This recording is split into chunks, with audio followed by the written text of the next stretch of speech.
21 Steps by Jeff Gottesfeld, illustrated by Matt Tavares.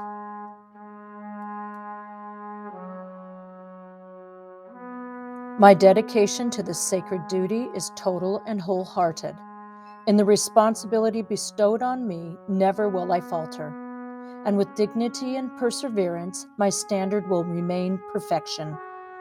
Through the years of diligence and praise and the discomfort of the elements, I will walk my tour in humble reverence to the best of my ability. It is he who commands the respect I protect, his bravery that made us so proud, surrounded by well-meaning crowds by day, alone in the thoughtful peace of night. This soldier will in honored glory rest under my eternal vigilance. The Sentinel's Creed. I am an unknown. I am one of many. We fell for the last time in the Argonne forest, at Somme, Belleau Wood, face down in trenches, face up on hillsides. We fell 1,000 ways. In life, we were our mother's sons. In death, we are faded photos on the mantle, empty chairs at Thanksgiving, prayers in the dark before dawn. We are known but to God.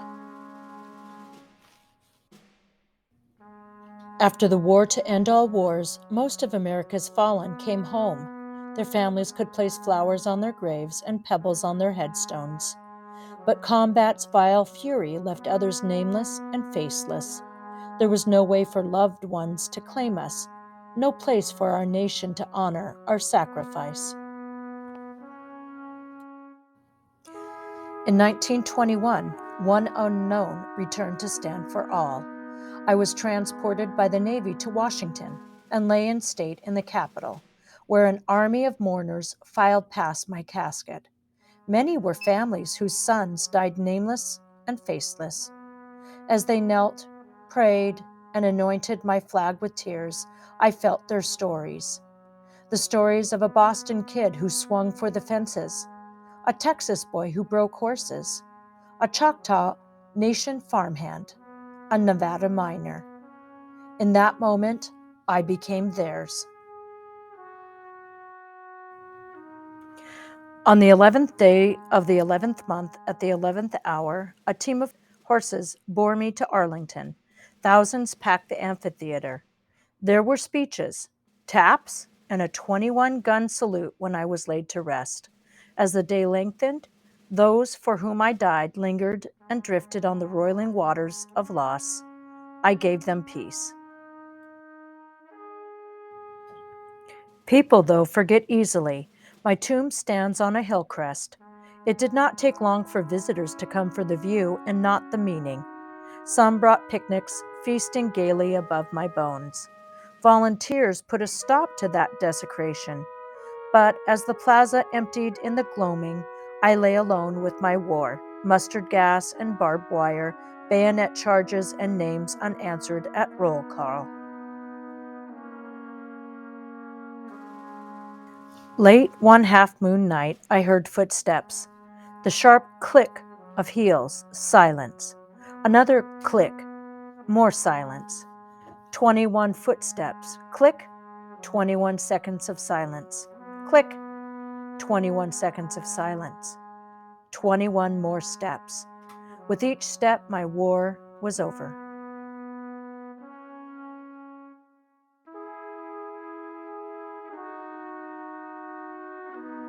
From that moment, I have never been alone again. No matter the hour or the weather, a sentinel guards the plaza. It is the most difficult post to earn in the Army. Many fail for each one chosen.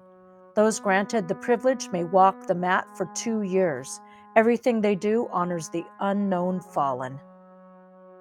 They press their creases sharp as a razor, rehem their trousers so they lie just right, single loose threads from their jacket's top stitching, space their medals down to a 1/64th of an inch, practice keeping their forearms at 90 degrees, recount pages of cemetery history, set their hat brims 2 fingers above their eyes, dampen their gloves to better grip their rifles, march so their heads stay ever level, add metal to their heels for the sharpest click, polish their spits for hours every day.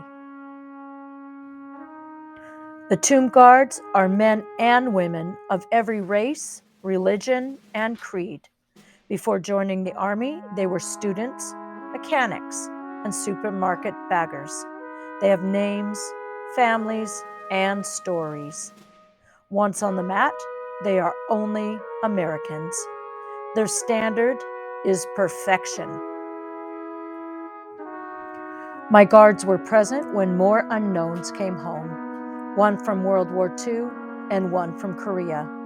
Then years later, one from Vietnam. They lay in state in the Capitol as I did, where an army of mourners filed past the caskets. Many were families whose sons died nameless and faceless.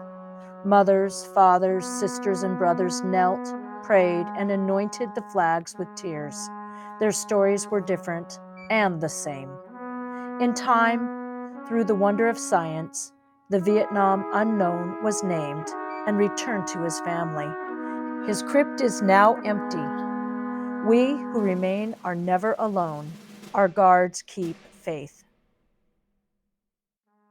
There is admiration in their pant crease, duty in their hems, focus in their top stitching, gratitude between the medals, reverence in the angle of their rifles, discipline in their learning, respect in their hat brims, fidelity in their gloves, appreciation in their step, devotion in their heel clicks, and love in their gleaming spits.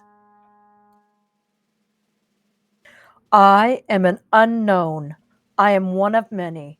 From Bunker Hill to Heartbreak Ridge, we gave all we had for our country and freedom.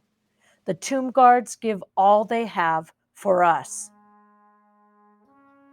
In glorious sunshine on bluebird days, the plaza shimmers with life. Crowds gather, aging veterans, tourists, and school groups line the marble steps. They marvel at our sentinels. Then they gaze past the mat to the tomb and imagine our stories. In that moment, we become theirs. In wretched night, when the stinging sleet makes daybreak a distant dream, the plaza is desolate. Our guards need no audience in their quest for perfection. As they walk the mat, they listen for our voices on the howling wind. In snow, in rain, on the days the birds don't dare to sing, 21, 21, 21. By day, by night, before many, few, or none. 21, 21, 21. Guard our perfect rest. Give us now your very best. 21, 21, 21, 21.